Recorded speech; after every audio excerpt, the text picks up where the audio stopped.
Dari Roma pasalnya yang ke-6, ayatnya yang ke-15. Jadi bagaimana? Apakah kita akan berbuat dosa karena kita tidak berada di bawah hukum Taurat, tetapi di bawah kasih karunia? Sekali-kali tidak. Puji Tuhan.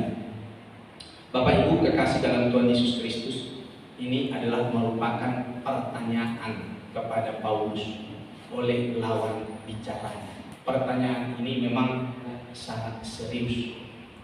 Kalau kita sudah menjadi orang percaya, kalau kita sudah menerima kasih karunia, apakah kita bisa berbuat dosa? Pertanyaan ini serius dan perlu direspon oleh Paulus. Kalau tidak direspon, tidak dijawab, nanti orang Kristen itu banyak yang melakukan dosa. Mereka sakarapnya sendiri melakukan dosa. Mereka sekarangnya sendiri berbuat zina. Mereka sekarangnya sendiri melakukan perselingkuhan dan lain sebagainya. Sekali lagi, ini perlu jawaban dari Paulus. Karena pada waktu itu ada orang-orang yang beranggapan, dan orang-orang itu adalah orang-orang Kristen. Mereka beranggapan karena sudah memiliki kasih karunia, maka kasih karunia cukup mengampuni dosa. Maka lakukan kejahatan sekalipun tidak akan masalah, kira-kira begitu saudara-saudara. Maka orang percaya tidak perlu juga waspada, tidak perlu juga melawan dosa, lakukan saja. Kira-kira begitu tanggapan sebagian orang di masa Paulus itu. Maka dipertanyakan, apakah kita akan berbuat dosa? Jadi alasannya karena kasih karunia. Bisakah kita melakukan dosa? Ada kasih karunia kok. Melakukan kejahatan, melakukan perzinahan, melakukan percabulan, penipuan, boleh saja, tidak apa-apa. Itu anggapan sebagian orang percaya pada waktu itu. Nah, ini adalah kesalahan menganggap kasih karunia. Kasih karunia yang Tuhan anugerahkan kepada kita bukan melakukan satu kebebasan berbuat semau sendiri, tapi kasih karunia adalah sesuatu yang tidak pantas diberikan kepada kita. Maka ini harus kita hargai, harus kita hormati, dan harus kita jadikan ini sebagai pujian kemuliaan buat Tuhan. Sesuatu yang tidak pantas kok, seperti minggu kemarin kita sudah dengar. Tidak pantas diberikan, tapi diberikan kepada kita. Itu kasih karunia, itu anugerah saudara-saudara. Tuhan berikan kepada kita, kita harus hormat dengan kasih karunia itu. Tapi anggapan sebagian orang ini, mereka boleh saja begitu saudara-saudara. Inilah satu kesalahan menganggap kasih karunia itu. Karena ada kesalahan menangkap kasih karunia itu, Paulus dengan tegas menjawab, jangan sampai kamu keliru loh menangkap kasih karunia Tuhan kepadamu. Maka dikatakan jawaban Paulus sekali-kali tidak. Apakah kita akan melakukan dosa? Jelas dan tegas Paulus bilang tidak. Artinya setiap orang percaya harus terus-menerus melawan dosa. Jangan pernah beri kesempatan kepada iblis untuk kita harus menang melawan dosa. Jangan sampai kita dikalahkan dan dipermainkan oleh dosa itu. Dan ikutlah Kristus. Coba klik lagi Roma 6 ayat 18 sampai 20. Perhatikan. Kamu telah dimerdekakan dari dosa menjadi hamba. Sudah terima Tuhan, sudah terima kasih karunia. Kamu telah dimerdekakan dari dosa. Kita orang berdosa tadinya, tidak layak menerima keselamatan. Yesus datang, tinggalkan kediamannya, datang ke tengah-tengah dunia, selamatkan kita. Kita dimerdekakan dari dosa menjadi hamba kebenaran. Aku mengatakan hal ini secara manusia karena kelemahan kamu. Sebab sama seperti kamu telah menyerahkan anggota-anggota tubuhmu menjadi hamba kecemaran dan kedurhakaan yang membawa kamu kepada kedurhakaan. Ketika kamu menyerahkan hidupmu kepada dosa, kamu adalah orang-orang yang tidak layak bagi Tuhan, menjadi hamba kecemaran dan kedurhakaan yang membawa kamu kepada kedurhakaan. Demikian hal kamu sekarang harus menyerahkan anggota-anggota tubuhmu menjadi hamba kebenaran yang membawa kamu kepada pengudusan. Kamu setelah percaya, jangan kamu dipermainkan dosa, tapi kamu harus menang melawan dosa. Serahkan anggota tubuhmu menjadi hamba kebenaran yang membawa kamu kepada pengudusan. Serahkan hidupmu kepada Tuhan supaya kamu hidup di dalam kekudusan. Sebab waktu kamu hamba dosa, kamu bebas dari kebenaran. Kamu sekarang sudah diselamatkan. Kamu sudah menerima kasih karunia. Jangan bermain-main lagi dengan dosa. Tinggalkan dosa dan lawan dosa. Bapak Ibu, kita semua harus melawan dosa. Jangan menyerahkan hidup kita kepada dosa. Kita waktu itu hidup di dalam dosa, hamba dosa. Sekarang kita menjadi orang yang dibenarkan, menerima kasih karunia Tuhan. Luar biasa saudara-saudara. Kita patut bersyukur kepada Tuhan karena Tuhan sudah memberikan kepada kita kasih karunia. Jadi bukan melakukan dosa. Apakah kita akan berbuat dosa sekali-kali? Tidak. Tapi dosa itu harus dilawan. Dosa itu harus dikalahkan. Kita sebagai orang Kristen yang sudah menerima kasih karunia Allah, kita sudah diselamatkan dengan harga darah Yesus Kristus. Janganlah lagi berbuat dosa. Amin. Jangan lagi lakukan dosa, tapi hiduplah di dalam kebenaran. Itu Tuhan mau. Jangan kita sudah diselamatkan bermain-main dengan dosa. Ada kasih karunia. Tuhan kan mengampuni. Sekarang aku berdosa, nanti aku minta ampun kepada Tuhan. Bukan begitu, bukan begitu. Dia yang sudah mati buat kita. Harus kita hargai pengorbanan Tuhan dan kasih karunia Tuhan. Sekarang kita akan lihat bagaimana sikap kita melawan dosa. Yang pertama, memiliki komunitas yang baik. Kalau kita bisa menang dari dosa, harus memiliki komunitas yang baik. Kalau komunitas kita tidak baik, kita tidak bisa melawan dosa. Kita akan menjadi bulan-bulanannya dosa. Kita akan menjadi mangsanya si iblis. Dan kita terus diperdaya dari waktu ke waktu. Komunitasmu harus yang baik. Alkitab bilang, coba klik ayat ini. 1 Korintus 15 ayat 33. Janganlah kamu sesat. Pergaulan yang buruk merusakkan kebiasaan yang baik. Sebaik apapun Bapak Ibu, serohani apapun kita ini, kalau teman-teman sepermainan dan sepergaulan kita, seperkumpulan kita adalah orang-orang rusak, maka apapun yang rohani kita miliki itu akan ikut rusak. Maka jangan pernah kita katakan, wah aku kuat kok, nggak apa-apa. Aku kan setia ke gereja, aku kan suka berdoa, aku suka berpuasa, aku kan tiap hari minggu ke gereja. Sekuat apapun kita, kalau pergaulan kita yang rusak, ikut rusak. Alkitab yang bilang bukan aku. Apalagi kita tidak serius bertuhan, apalagi kita tidak serius bergereja, pergaulan kita juga adalah yang buruk-buruk. Lebih rusak kita ini, lebih rusak. Yakin saudara-saudara. Jadi yakinlah kalau melihat teman-teman kita yang kurang setia itu pasti lebih buruk. Jangan pernah bilang, itu lebih baik. Enggak. Yakin pasti lebih buruk. Saya pastikan itu karena Alkitab yang ngomong. Maka cari komunitas yang baik. Kau anak sekolah, siapa anak sekolah di sini? Ingat loh, bahwa pergaulan yang buruk merusakkan kebiasaan yang baik. Siapa komunitasmu di sekolah? Lihat komunitasmu itu. Anakku, kalau bilang, Pak, aku mau ambil ekstra kurikuler, boleh enggak aku ambil taekwondo? Oconan. Terus aku pilih apa? Kor ya? Kor.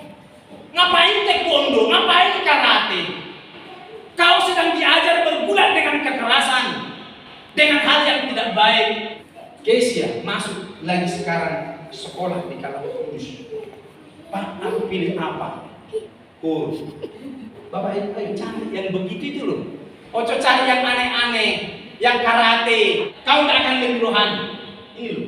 Jangan pergaulan yang buruk merusakkan kebiasaan yang baik. Sebaik apapun kita, sesetia apapun kita, serajin apapun kita, kalau pergaulan kita karate, taekwondo, kau nendangin aja terus. Karate itu tidak bisa melawan penjahat, tidak bisa. Yosua kurang apa? Jago karate, tapi didor, tembak sama si sabu pisang kepalanya. Mati juga. Lo mana bela dirinya? Jadi jangan pernah mencari-cari masalah. Bapak Ibu, saya ajak kita tidak usah cari yang begituan. Ingat, siapa komunitas kita? Jangan kamu sesat. Pergaulan yang buruk merusakkan kebiasaan yang baik. Ini loh, sikap melawan dosa. Harus memiliki pergaulan yang baik. Komunitas kita bukan orang-orang rohani, maka kita pun akan menjadi ikut rusak, saudara-saudara. Kalau komunitas kita orang rohani, misalnya orang yang setia ke gereja, suka persekutuan, itu kumpulan-kumpulan kita anak-anak muda. Ya, kalau ada persekutuan di sekolahmu, ikut itu. Cari komunitas itu. Bukan komunitas ayo kita belajar di kafe. Cari komunitas anak-anak Tuhan yang berkumpul membuat persekutuan. Itu yang kita cari. Persekutuan yang membangun rohani kita. Di sekolah ada persekutuan begitu, ikuti yang begitu. Siapa yang suka melayani, cari. Wah, ini melayani gereja, wis tak kumpul komunitas. Satu lagi, ini Mazmur 1 ayat 1-2. Berbahagialah orang yang tidak berjalan menurut nasihat orang fasik, yang tidak berdiri di jalan orang berdosa, tergantung komunitas, dan yang tidak duduk dalam kumpulan pencemooh. Komunitas melihat ya pertemanan yang sesungguhnya, tetapi yang kesukaannya ialah Taurat Tuhan, dan yang merenungkan Taurat itu siang dan malam. Inilah temani persekutuan begitu, perkumpulan itu. Ketika kita berkumpul dengan orang-orang rusak yang suka ngawur ngomongnya, aduh, kita pun ikut tersaut di sana. Tapi kalau kita berkumpul dengan orang-orang gereja, orang-orang persekutuan, orang-orang yang melayani, aduh, itu luar biasa. Kita akan terberkati dengan itu, kekasih dalam Yesus Kristus. Lagi, ini Kisah Rasul 2:42. Orang-orang yang menerima perkataannya itu memberi diri dibaptis, dan pada hari itu jumlah mereka bertambah kira-kira 3.000 jiwa. Mereka bertekun dalam pengajaran rasul-rasul dan dalam persekutuan, dan mereka selalu berkumpul untuk memecahkan roti dan berdoa. Perhatikan, ini kumpulannya. Lalu 46-nya, dengan bertekun dan dengan sehati mereka berkumpul tiap-tiap hari dalam bait Allah. Mereka memecahkan roti di rumah masing-masing secara bergilir dan makan bersama-sama dengan gembira dan dengan tulus hati. Ini komunitas-komunitas yang begini kita bangun. Ibadah mesbah keluarga kita itu penting. Buat komunitas dalam rumah tangga, komunitas dalam lingkungan kita. Ayo kita berdoa bersama-sama, bernyanyi bersama-sama, baca buku ini kalau memang ada bukunya, kita baca buku ini bersama-sama, kita belajar bersama-sama, bertumbuh bersama-sama. Jangan pernah hindari ibadah MK itu. Buat sendiri juga bisa di rumah. Ayo, ini hari Rabu bareng-bareng kita keluarga namanya ibadah MK. Kita ber-MK yuk, anak-anak, tetangga, diajak MK kita yuk. Tidak perlu kita harus kumpul banyak-banyak. Kenapa kita harus datang misalnya ke sawahan MK? Karena khawatir tempat itu tidak dipakai MK. Kalau yakin dijamin tetap berdiri MK di situ, tidak perlu kita pergi kemana-mana. Karena keluarga-keluarga membuat MK sendiri. Saya pergi ke rumahnya Pak Salomo, tak lihat karena lupa saya hari Rabu ini. Loh, enak kumpul-kumpul, kan ini MK. Coba saya senang kalau udah begini. Setiap rumah membangun MK masing-masing. Bukanlah MK itu di rumah masing-masing. Supaya tidak perlu kita hadir di sana. Pastikan kau ada ber-MK dalam rumah. Itu jauh lebih hebat. Bisa kok 20 MK berdiri sekaligus. Tidak harus berdua. Coba pastikan jam itu kita semua ini MK di rumah masing-masing. Bisa tidak kira-kira? Halo? Setiap Rebo jam 6. Bisa tidak kita buat itu satu ibadah MK? Kita pastikan kita berkumpul. Kita pastikan kita ada sedang Alkitab di depan kita sedang berdoa, itu jauh lebih hebat. Tidak harus di rumah. Misalnya Ibu Sri ada di tempat kerja, memang karena kerjanya di sana ya. Ibu Sri bisa ber-MK. Alkitab ada di depan, ber-MK sendiri bersama dengan rekan. Ada Ibu Sri apa? Suratmi. Ber-MK, tidak apa-apa, bisa lakukan. Pokoknya ini tet jam 6 saya mau ber-MK, semua ber-MK. Wah, itu hebat tuh saudara. Tidak perlu kita adakan lagi hari Rabu ada di gereja, ada di sawahan. Tidak begitu lagi, karena sudah dipastikan semua tempat kita sudah ada MK, misbah keluarga. Ayo Bapak Ibu Saudara, pastikan itu ada, pastikan itu ada. Bisa Pak Teguh membuat MK? Haleluya. Oke, siap loh Pak Teguh beribadah MK. Daripada linggeng-linggeng ropo-ropo ngomongin ngalor ngidul, nonton TV, duduk manis sebentar, ibadah MK. Kalau warga bisa MK kau sendiri, MK. Sama seperti orang bisa langsung ini. Mereka membangun persekutuan dengan Tuhan, puji Tuhan. Yang kedua, ya bagaimana sikap kita melawan dosa? Yuk, berdoa. Yesus 26 ayat 41. Berjaga-jagalah dan berdoalah supaya kamu jangan jatuh ke dalam pencobaan. Roh memang itu penuh. Dan ini loh lemah.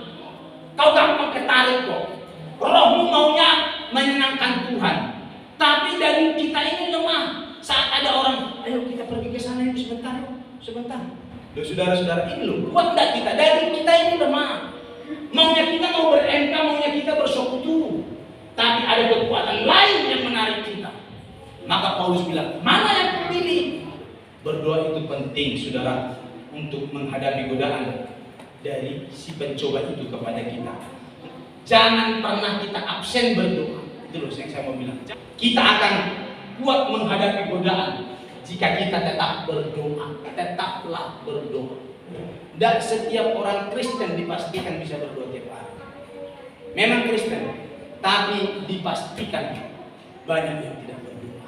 Saya mau ajak kita yang berdoa, berjaga-jaga dan berdoa supaya kamu jangan jatuh dalam percobaan, supaya kita jangan diseret oleh arus dunia ini kekasih dalam Tuhan Yesus Kristus. Dan yang ketiga, ayo baca Alkitab di Mazmur 119 ayat 9 dan ayat 105 doa. Dengan apakah seorang muda mempertahankan kelakuannya bersih? Apa dengan apa? Dengan menjaganya sesuai firman Tuhan. Baca firman. Pastikan kita berdoa, pastikan kita baca firman. Itulah yang menghindarkan kita dari berbuat dosa. 105. Firman-Mu itu pelita bagi kakiku dan terang bagi jalanku. Pelita bagi kakiku, terang bagi jalan.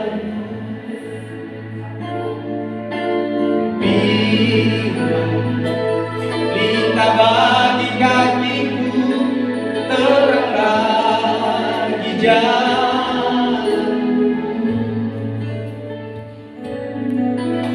Waktu ku bimbang dan hilang jalanku, tetaplah Kau di sisiku,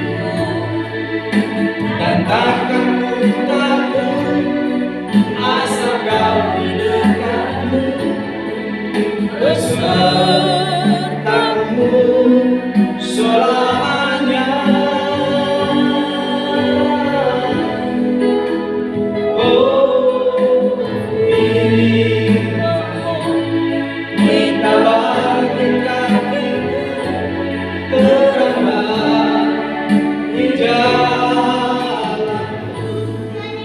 Baca firman, ya.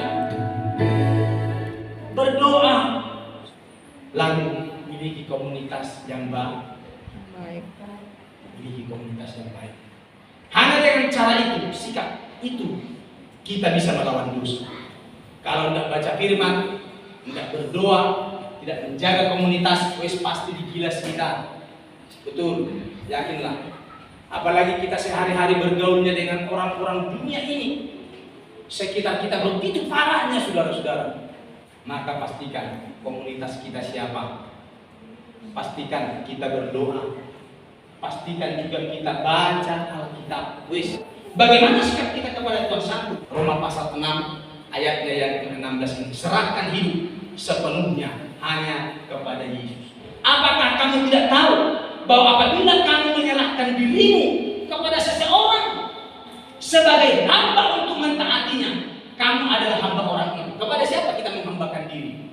Kalau kepada iblis, kepada ketidakbenaran, maka kita hamba dia.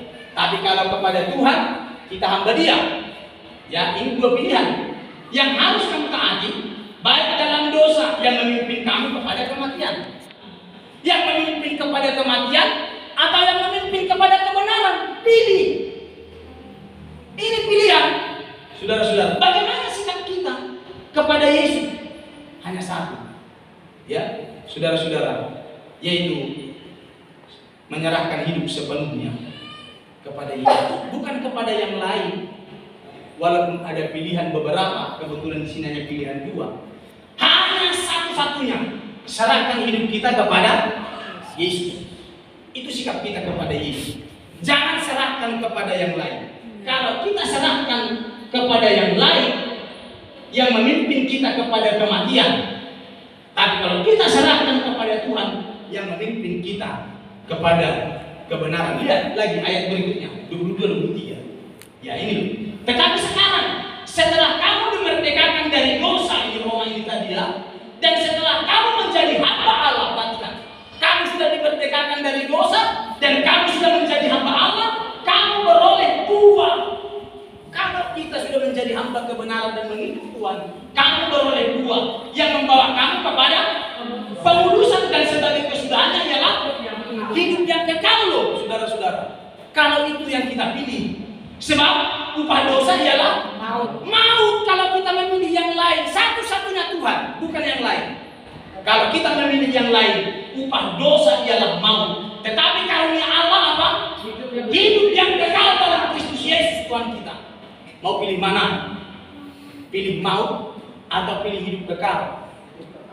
Di ayat yang ke-16 tadi dulu pilihannya. Apakah kamu tidak tahu bahwa apabila kamu menyerahkan dirimu kepada seseorang sebagai hamba, kepada siapa kita hambakan diri?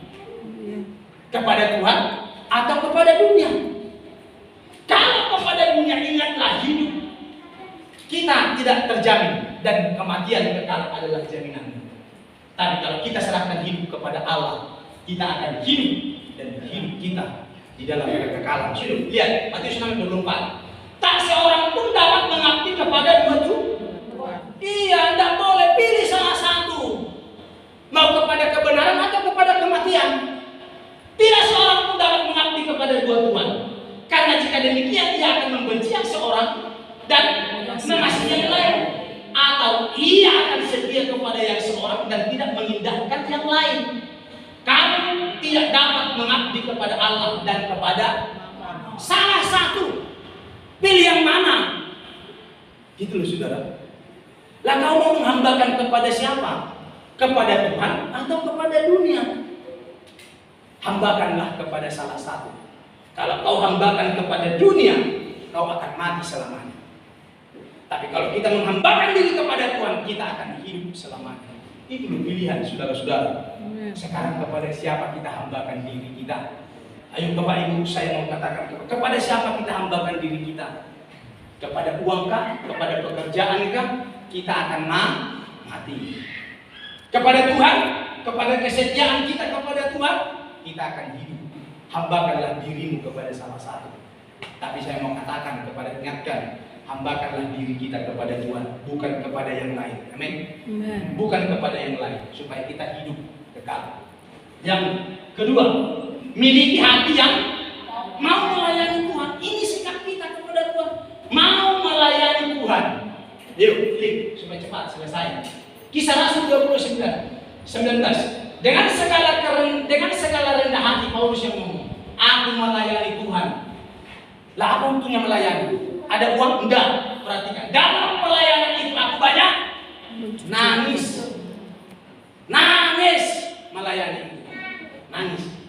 Aku banyak mencucurkan air mata dan banyak mengalami pencobaan dari pihak orang Yahudi maupun yang mau membunuh aku. Jadi menghambakan diri kepada Tuhan, melayani Tuhan. Jangan pernah mikir, lu kalau melayani dapat apa? Enggak dapat apa-apa kalau secara materi. Betul. Saya mau bilang lebih enak bekerja. Mau jual hit pun dia jauh lebih enak. Nah, jangan pilih melayani. Kalau mau cari uang, kalau uang lo ya, berbisnis lebih enak. Kalau mau melayani Tuhan, dan ada uang, jangan pernah harap. Saya lihat banyak teman-teman berjemaat, 5 berjemaat 10, ya juga hidup itu. Ya, tapi begitulah cara Tuhan rupanya. Ya, puji Tuhan dan berkati kita.